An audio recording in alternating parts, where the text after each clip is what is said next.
मतलब है, मुझे तो अपना बेटा चाहिए, मुझे तो धन चाहिए, तो आपका काम चल जाएगा। भगवान से मिलती है, ये भगवान के अधिकारी हैं, ऑफिसर है।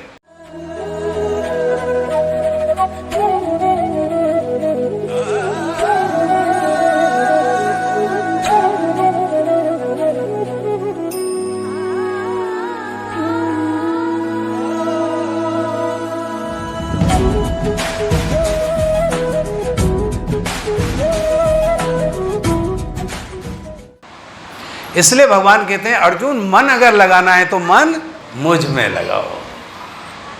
मुझ में अगर मन लगाओगे तो तुम्हारा कल्याण हो जाएगा, नहीं तो फिर बार बार यही सर्प बनोगे, कभी कुत्ते बनोगे या मल का कीट, ये भी बनना पड़ेगा। भगवान कहते हैं यहाँ जो आया उसे भोगना ही पड़ेगा।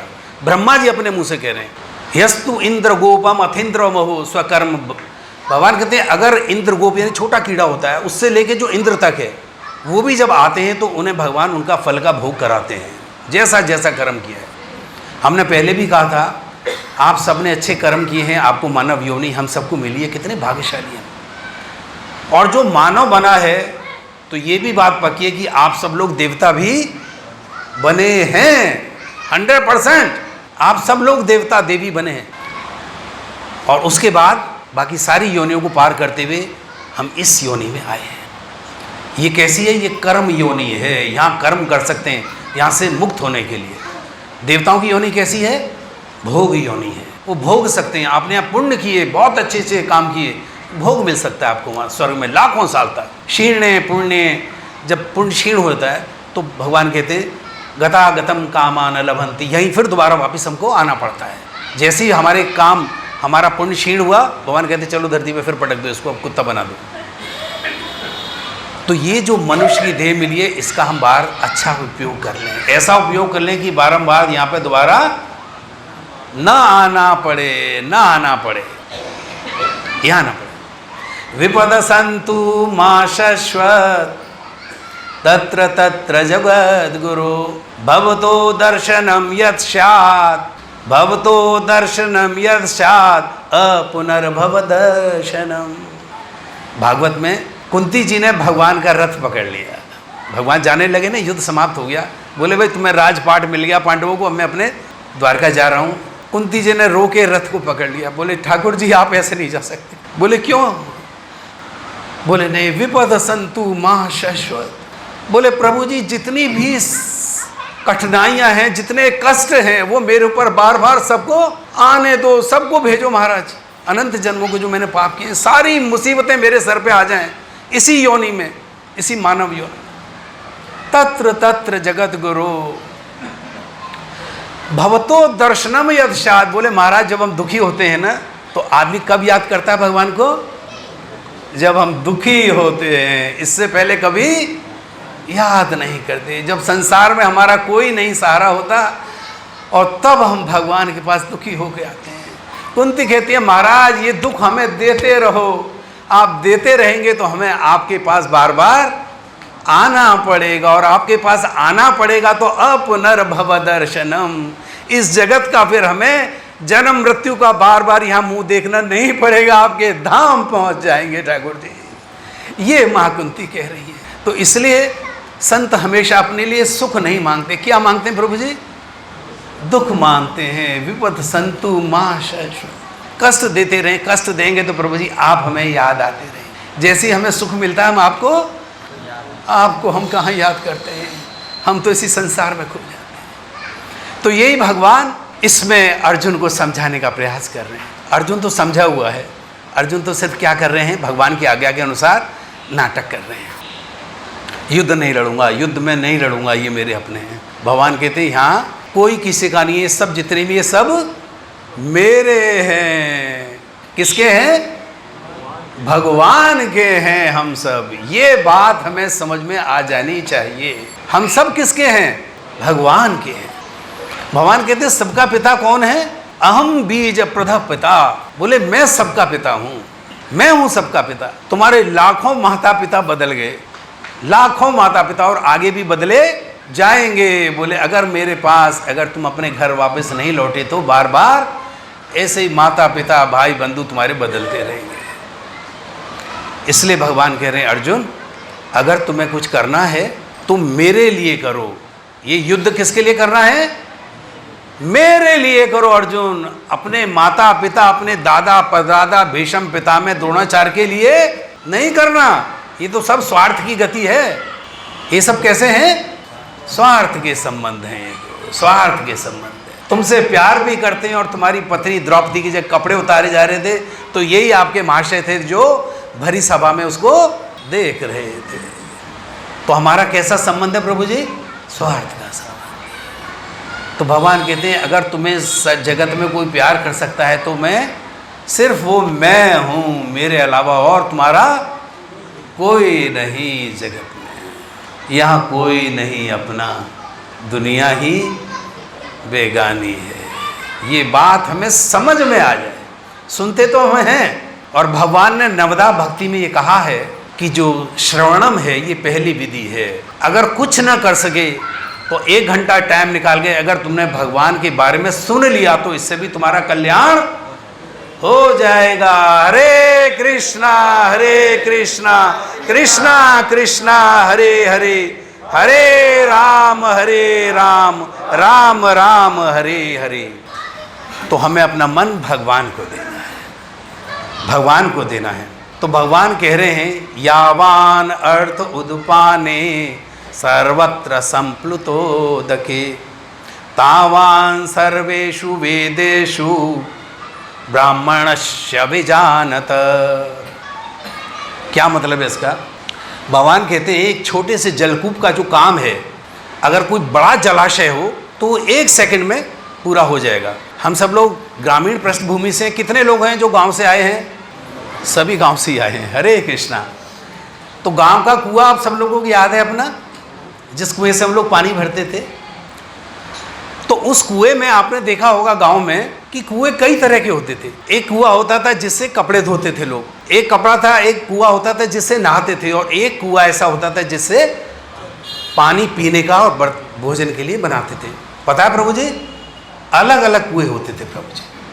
तो अलग अलग कुएं यानी संप्लोद। ये जो जलकूप है, जल का जो कुआं है, अलग अलग कुएं कर रखे थे हमने। पहले तो बड़ा पागलपन था, ये ठाकुरों का है, ये फलानों का है, ये ढिकानों का है। तो लोगों ने अपने अपने, तो होता क्या था उससे, एक आदमी का एक कुएं के पानी से काम नहीं चलता था। चाहिए किसी को दूसरा कुआं भी चाहिए।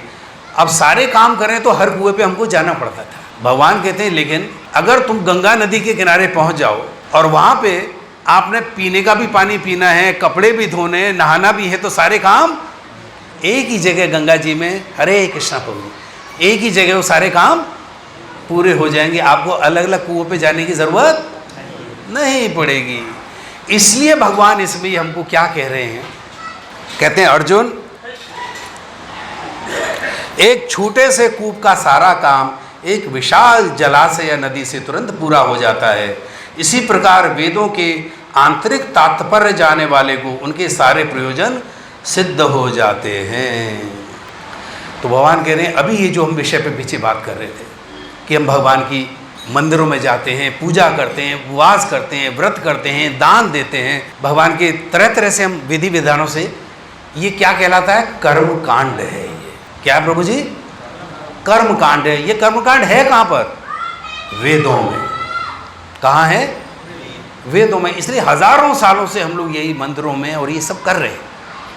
तो क्या ये बेकार है? भगवान कहते नहीं, कर्म कांड है। वेदों का विधान शास्त्र, कैसे शास्त्र विधि से हमको भगवान की प्रसन्नता के लिए काम करना चाहिए। तो वेदों में देवी देवताओं के लिए, जैसे हर आदमी की अपनी अलग इच्छा होती है। किसी को चाहिए मुझे पुत्र हो जाए, मेरे कई जन्मों से हमारे पुत्र नहीं हुआ, तो ये विधान है कि आप भगवान शिव का यदि व्रत करेंगे, उनकी पूजा करेंगे, अभिषेक करेंगे, तो आपको पुत्र की प्राप्ति हो सकती है। आप यज्ञ करें उसका, माता रानी का यज्ञ करेंगे तो आपके घर में मंगल और सौभाग्य आएगा। धन के लिए कुबेर और लक्ष्मी जी का आप कर सकते हैं। तो भगवान कहते हैं हर देवता देवी के लिए जो जो आपकी कामनाएं हैं उसके लिए वेदों में कर्म कांड में सारे विधान दिए गए हैं। तो ये जो है आपकी इच्छाओं को पूरा करते हैं, लेकिन भगवान के पास नहीं ले जाते हैं। भगवान के पास नहीं ले जाते, आपकी इच्छाएं पूरी करते हैं। तो बोले तो हमें तो यही चाहिए। भगवान ने कहा ठीक है, अगर तुम इसमें खुश हो तो आप यही काम करते हो। तो वो कह रहे हैं कि वेदों की कैसी भाषा है, अलंकारिक, इसे कहते हैं फ्लावरिंग लैंग्वेज, यानी जो भाषा मन को बड़ी अच्छी लगे। तुमको पुत्र मिल जाएगा, तुमको अथाह धन मिल जाएगा, तुम प्राइम मिनिस्टर बन जाओगे, तुम बड़े सेठ बन जाओगे, तुम्हारा ये हो जाएगा, तुम्हारा वो हो जाएगा, और इसके लिए आप ये विधान करो। तो लोग इस अलंकारिक भाषा से बहुत बहुत खुश होता आदमी। हम बोले हमको यही तो चाहिए प्रभु जी, और इसके लिए बोले जी क्या करना है, बोले 1 लाख रुपए खर्च होंगे, आप यज्ञ करो। तो लोग 10 लाख खर्च करते हैं, उनका सिद्धि, उनको उनकी सफलता मिल जाए जो उनके मन में कामना है। तो भगवान के अंदर कामना पूरी करनी है तो मेरे 33 करोड़ देवी देवता इसी काम के लिए, जिससे जो चाहिए वो मांग लो, वो आपकी इच्छा पूरी कर देंगे। लेकिन भगवान कहते हैं कि वेदों का तात्पर्य इतना ही नहीं है, वेदों का तात्पर्य इससे ज़्यादा है। क्या है? बोले जब यज्ञ करते हो तो यज्ञ क्या है? भोक्तारम यज्ञ तपसाम सर्वलोक महेश्वरम स्वहदम सर्वभूतानाम ज्ञात्वा माम शांतिम ऋच्छति। भगवान गीता में कह रहे जितने भी यज्ञ हैं जो देवी देवताओं को किए जाते हैं, वो लास्ट में किसके पास आते हैं? मेरे पास ही आते हैं। वो देवता नहीं ले सकता उसको, किसके पास जाएंगे? भगवान के पास ही जाएंगे। वो भी अगर कोई मेंबर पार्लियामेंट चाहे कि यहाँ की आपके लिए यहाँ के फ्लाईओवर बनवा दे, तो वो उसके पास इतना पैसा नहीं है। वो पार्लियामेंट में जाके कहेगा प्राइम मिनिस्टर से साहब मेरे इलाके के लिए मुझे पैसा सेंक्शन करा दीजिए 100 करोड़ रुपया, ताकि मैं वहाँ पे फ्लाईओवर बनवा सकूँ। तो जो देवी देवता हैं उनको शक्ति कहाँ से मिलती है?